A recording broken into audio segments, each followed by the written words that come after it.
What if I told you that Canada will surrender effective control of its Arctic within 8 months? Not because Mark Carney lacks courage, not because Donald Trump is uniquely coercive, because 420 billion in annual exports flows south through pipelines that cannot be redirected, supply chains that cannot be rebuilt, and power grids that integrate north-south on infrastructure that took 40 years to construct.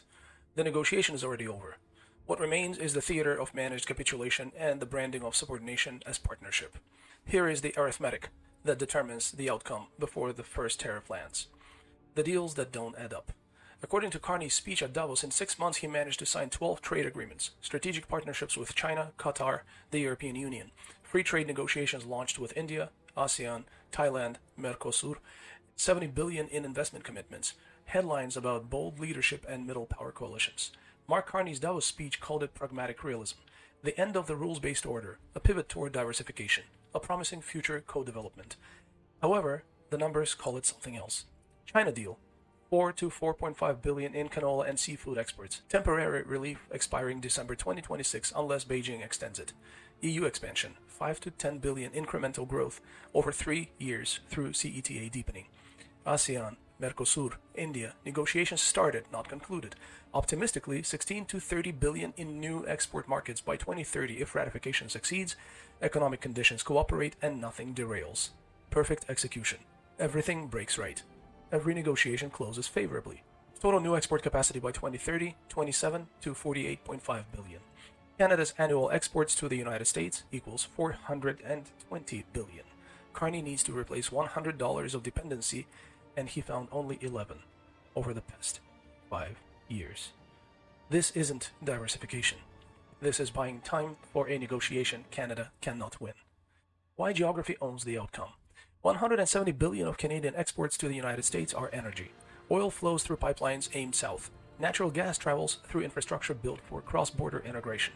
Electricity moves through grids that operate as a single North American system. You cannot email crude oil to Shanghai. You cannot zoom liquefied gas to Brussels. The physics are non-negotiable. There are 0 operational LNG export terminals in Canada capable of shipping gas to Asia. The terminals under construction won't finish until 2028 or 2030. China cannot buy what Canada cannot ship. 80 billion in automotive exports. Supply chains that cross the US-Canada border 6 times per vehicle. Just-in-time delivery systems built around proximity. Honda's Ontario plants don't ship to overseas markets. They supply Ohio assembly lines that finish the cars. Added together, 250 billion in Canadian exports are locked to US geography. Not locked by policy, not locked by diplomatic or bureaucratic inertia, locked by infrastructure that would cost 200 billion and 20 years to redirect. The replaceable US market isn't 420 billion, it is 170 billion, and Carney's deals deliver 27 to 48 billion over 5 years, if nothing goes wrong. The math does not math. If you're following this analysis and want to understand the structural forces reshaping North American power dynamics, subscribe now. This channel breaks down the leverage mechanics that mainstream coverage ignores. Leverage runs one direction. Trump can't impose 25% tariffs on Canadian goods via executive order. Today, no congressional approval required, no procedural delays, immediate economic damage. Canadian exports to the US dropped 35 to 40% within weeks. 147 or 168 billion annualized loss. Auto plants announce layoffs. Energy producers cut production. Recession triggers within 1 quarter. Unemployment spikes from 6.9% to 8.5%, then higher, perhaps to even double digits. Carney's counter-leverage, retaliatory tariffs on select U.S. goods, appeals to international law, coalition building with middle powers. Time until these measures will result in any meaningful impact, between 3 and 5 years, assuming everything succeeds. This is not asymmetric leverage. This is absence of any leverage. The side that can impose immediate pain always defeats the side that threatens future consequences. Trump controls time. Carney controls only rhetoric. Provincial premiers will demand capitulation within 3 to 6 months of sustained crisis. Ontario and Quebec cannot tolerate auto sector collapse. Alberta and Saskatchewan cannot survive energy export disruption. Political pressure will fracture federal resolve long before alternative markets materialize. Carney's Davos speech wasn't defiance. It was stage setting for the compromise he knows is coming. The old order is not coming back translates cleanly to we must accept new terms. Trump's speech, vulgar, rambling, barely coherent, was a negotiation tactic. Public humiliation lowers the price of eventual concessions. Sovereignty challenges create crisis urgency. The Greenland rhetoric establishes that no demand is too extreme to voice. It's working. How the extraction happens. February or March 2026. Trump declares the Northwest Passage international waters via executive order. Simultaneously announces 15 to 25 tariffs on Canadian goods until Canada cooperates on Arctic security. Sends Coast Guard vessels through the NWP without requesting permission. Carney responds with legal appeals and retaliatory measures. Rallies EU support. Frames it as great power bullying versus rules-based order. Month 2. Canadian export data shows 35% decline. Manufacturing sector announces layoffs. Energy sector warns of production cuts. GDP projections revised downwards. Recession becomes consensus forecast. Month 3. Provincial premiers demand federal action. Ontario premier warns of auto sector collapse. Alberta premier threatens constitutional challenge if Ottawa doesn't negotiate. Business community mobilizes for deal. Months 4 and 5, quiet negotiations begin through back channels. Public defiance continues. Trump escalates with sectoral tariff threats, 25% on energy if no progress within 60 days.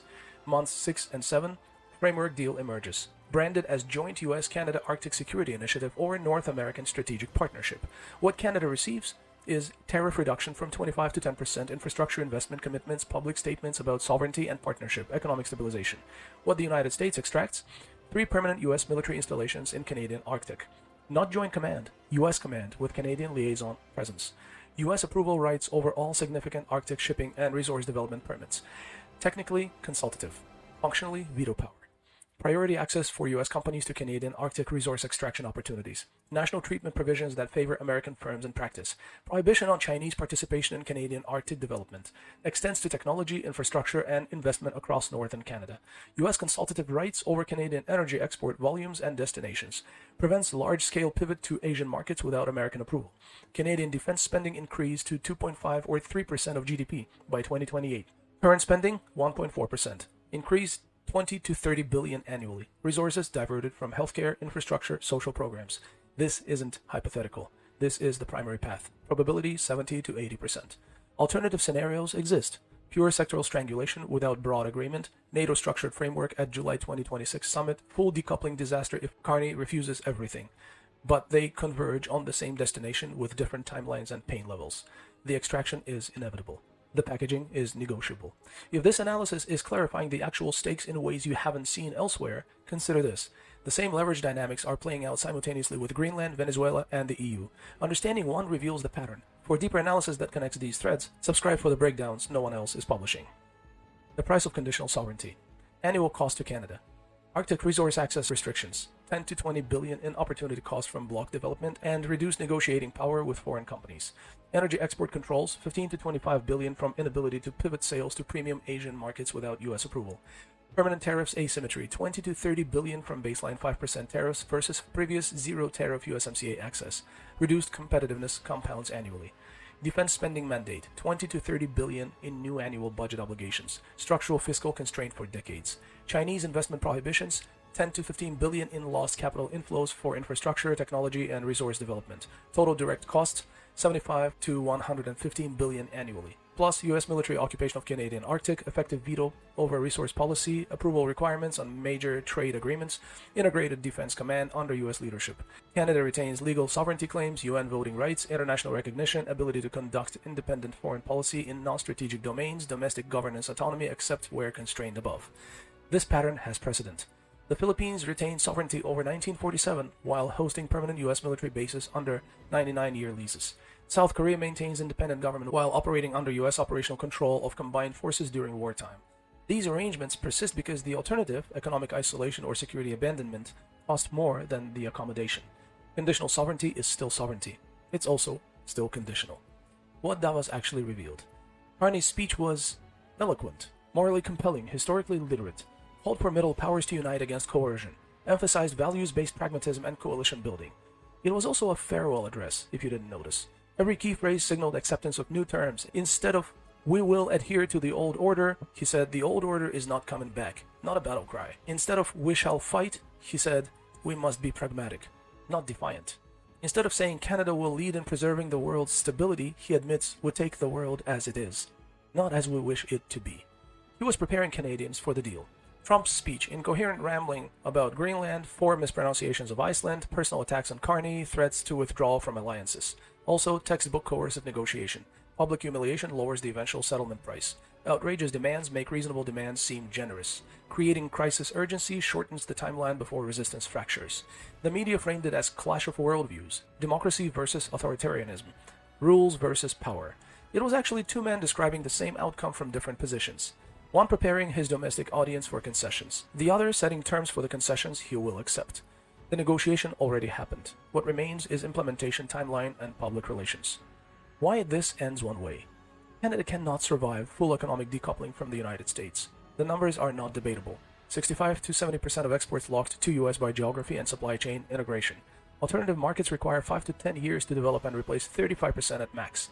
The mathematics of dependency determines the outcome before the First Minister meets.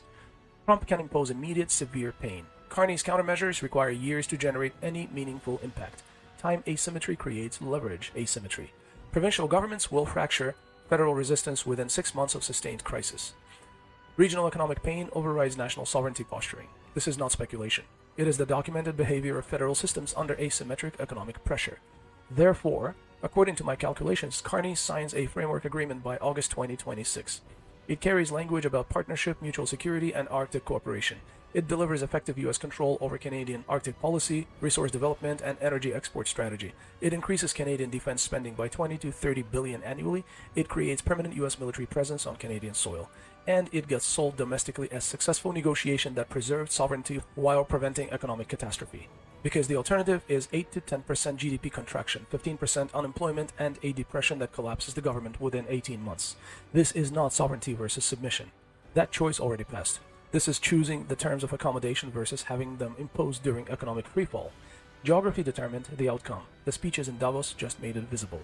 For analysis that tracks what happens next, the implementation details, the secondary negotiations, the extraction patterns applied elsewhere, subscribe. This channel exists to map power as it actually moves, not as we wish it would. This is a wrap for today, my friends. See you next week.